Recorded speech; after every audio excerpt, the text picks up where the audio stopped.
Bonjour, je suis heureux de vous accueillir aujourd'hui dans la future gare de la Défense. Nous sommes ici dans la boîte dans laquelle se trouvera le quai et les trains.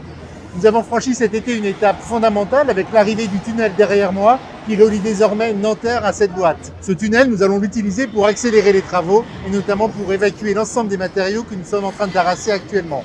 Cet été 2020 a été marqué également par des grandes coupures sur le réseau de transport. Ces grandes coupures sont programmées très longtemps en avance et il fallait absolument que nous le réussissions malgré les contraintes qu'ont imposées le confinement et la crise sanitaire au printemps. Ces grandes coupures portaient en particulier sur le RER E, où pendant 7 semaines, le trafic dans la section centrale a été fermé pour nous permettre de réaliser les travaux de mise en accessibilité dans les gares d'Haussmann-Saint-Lazare et de Magenta. Ces travaux ont été complètement réalisés, 100% réalisés, et c'est une grande réussite. Et ça grâce à la mobilisation de toutes les équipes qui ont pu réaliser l'ensemble des travaux préparatoires sur une période beaucoup plus réduite. Nous avons également fait des travaux dans la gare de la Défense, sur le tramway T2, avec une fermeture de 3 semaines, ce qui nous a permis de commencer à réaliser les ouvrages de correspondance du futur RER E vers cette gare.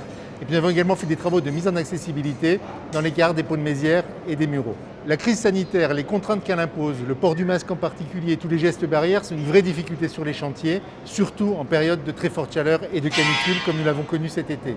Cette rentrée de septembre 2020 va être marquée par d'autres grandes étapes sur le chantier EOL.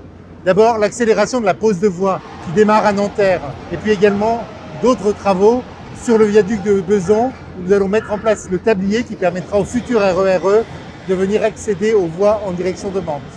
La crise sanitaire a été effectivement une épreuve pour tout le chantier EOL.